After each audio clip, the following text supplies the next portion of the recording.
살라무 알레이쿰 와라흐마툴라히 와바라카투. 네, 저번 시간에 이어서 이번 시간에도 자카에 관해서 알아보도록 하겠습니다. 이전 시간에는 자카의 언어적 의미가 무엇이고 그리고 어떤 그런 재산이 자카의 대상이 되는지 쭉 설명을 해드렸는데요. 저번 시간에 저희가 자카의 대상이 되는 것은 금과 은, 그리고 현금, 그리고 상거래를 위한 보유 물품 등이 자카의 대상이 된다고 설명을 드렸습니다. 자, 지금까지는 이제 현금성 자산에 관해서 지금 말씀을 드렸고요. 지금부터 알아볼 것은 이제 현금이 아닌 실물이 되는 그런 실물이 되는 그런 자카의 대상에 대해서 알아보도록 하겠습니다. 그래서 자카가 의무시 되는 또 다른 종류의 재산은 바로 이제 대지에서 수확한 곡물을 뜻합니다.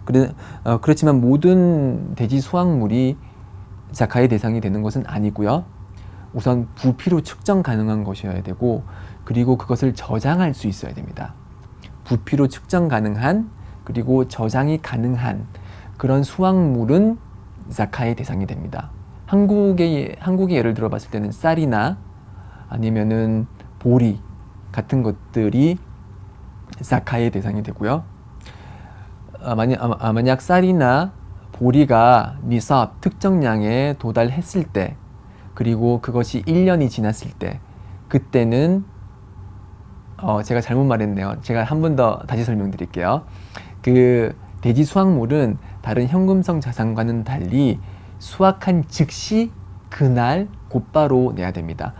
제가 이전에 설명드렸던 것은 1년이 지나야지 자카가 된다고 했지만, 지금 제가 설명드리는 이제 곡물은 그 곡물을 수확한 그날 즉시 내야 되는 것이고요.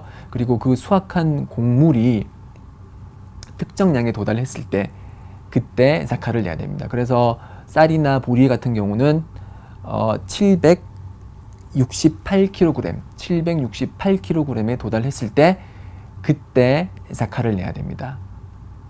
그리고 그 자카를 낼 때 그 비율도 상황에 따라서 달라지는데요. 그래서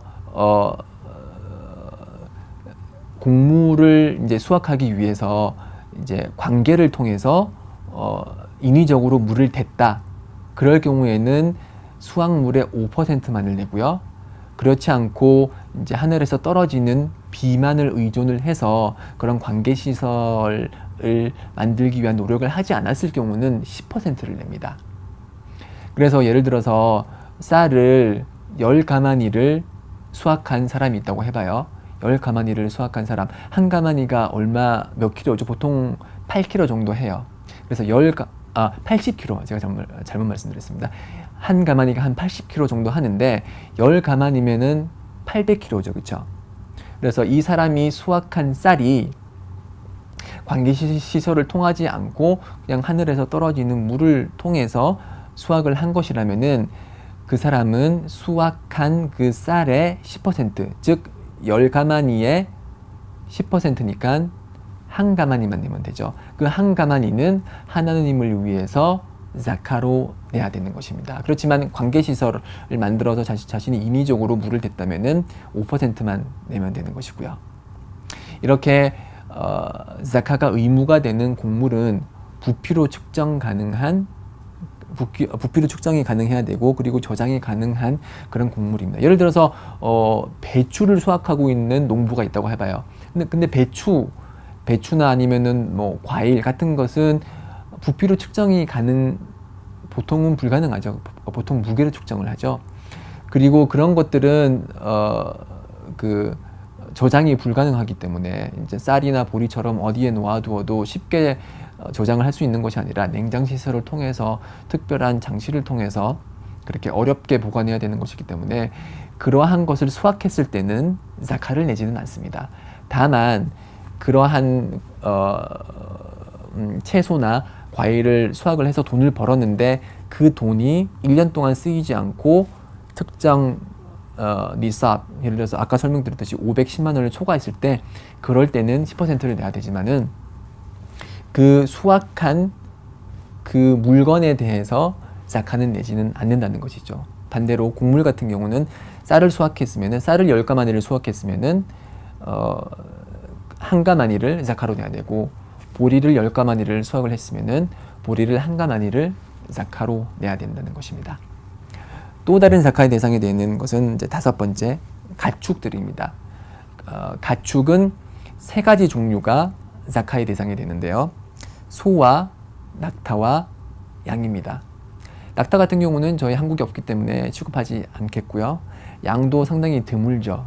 그래서 예를 들어서 양은 이제 40마리의 양이 있으면 한 마리를 내는 식으로 그렇게 자카를 계산을 하고요. 소는 저희들이 이제 한우라고 해서 아주 시장 가치가 높은 그런 동물을 사육을 하는 경우가 많은데요.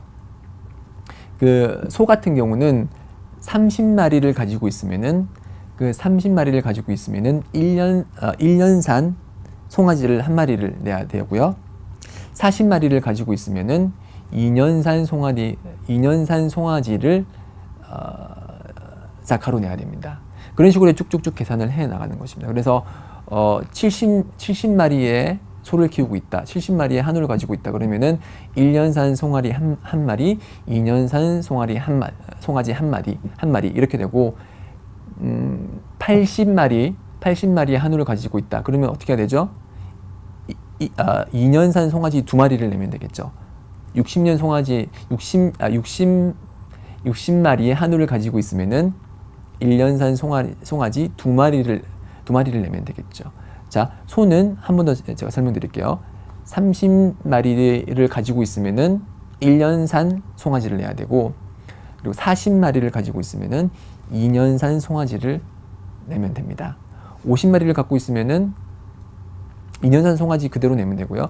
60마리를 가지고 있으면은 30이 2개 모인 거기 때문에 1년 된 송아지 2마리를 내면 되겠습니다. 이런 식으로 자카를 계산을 합니다. 그렇지만 이 가축 같은 경우는 그 준비된 사료를 통해서 먹이는 경우에는 자카를 내지 않습니다. 왜냐하면은 준비된 사료가 많은 비용을 초래하기 때문에 그러한 경우에는 자카를 내지 않고요.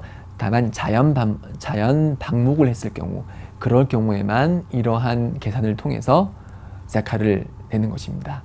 이런 식으로 저희가 자카를 내는 방법에 대해서 알아봤고요. 그러면 이렇게 자카를 계산을 했을 때 누구에게 자카를 어떻게 쓰냐라는 문제가 남아 있겠죠. 그래서 자카를 받는 사람들은 이제 7가지 부류가 있는데 155페이지를 보시면은 7부류의 자카가 허락된 분들이 있어요.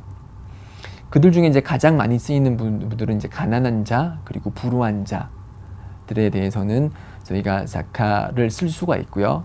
그리고 하나님의 길에서 분투하는, 예를 들어서 이슬람 지식을 얻기 위해서 열심히 이제 노력하는 대학생 같은 경우에 자카를 쓸 수가 있죠. 왜냐하면은 그 자는 하나님을 위해서 분투하는 자이기 때문에 쓸 수가 있고요. 그리고 자카를 낼 때 예를 들어서 가난한 친척이 있다. 그러면은 가난한 친척에게 자카를 주는 것이 훨씬 더 권장되죠. 왜냐하면은 자카를 가난한 친척에게 줌으로써 가난한 자에게 주기 때문에 가난한 것에 대한 도움이 되고요. 그리고 또한 친척 관계에 있는 사람에게 주는 것이기 때문에 친척과 저와의 관계를 원활히 하는 그런 역할을 하기 때문에 만약에 친척분들 중에 가난한 분이 있다면은 그분에게 자카를 직접 건네시면 되고요. 그렇지만 주위에 이 7가지 부류를 지닌 사람, 이런 7가지 부류에 속한 사람, 무슬림이 아무도 없다. 그럴 경우에는 성원에 자신의 자카를 내시면서 제가 이러이러하니 그 성원에서 알고 계신 분들을 위해서, 그런 분들을 위해서 대신 자카를 써달라, 그렇게 맡기는 것도 허락이 됩니다. 그렇지만 기본 원칙은 자신이 알고 있는 주위의 가난한 그리고 불우한 무슬림들을 위해서 자카를 내는 것이 기본 원칙입니다. 자, 이렇게 간단히 2강의를 통해서 자카를 내는 법을 알아봤습니다. 자, 요약하자면은 자카의 대상이 되는 것은 대표적으로 금과 은이 있는데, 금은 59g, 그리고 금은 85g, 죄송합니다. 금은 85g, 은은 595g을 내고, 그리고 현금은 금 85g에 해당되는 시장 가치를 초과한 그런 재산의 2.5%, 금이나 은이나 그런 현금은 2.5%를 내고, 그리고 곡물 같은 경우는 이제 관계시설을 통해서 수확한 경우는 5%를 수확한 그날 내고, 그렇지 않고 하늘에서 떨어지는 비에 의존해서 그렇게 수확을 했을 경우는 10%를 수확한 날이야 낸다. 그리고 소는 30마리일 경우에 1년산 송아지를 내고 40마리일 경우에는 2년산 송아지를 내는 식으로 이렇게 계속해서 자카를 계산하면 되겠습니다. 자, 여기까지가 저희가 알아본 자카에 관한 여러 가지 지식들이고요. 다음 장은 이제 성지순례 하지에 관한 장입니다. 네, 하지에 대해서 다음 강의에 깊이 알아보도록 할 거고요. 계속 청취해 주시길 바랍니다. 네, 그럼 다음 강의에 또 뵙겠습니다. 살라무 알레이쿰 와 라흐마투ல்லா히 와 바라카투.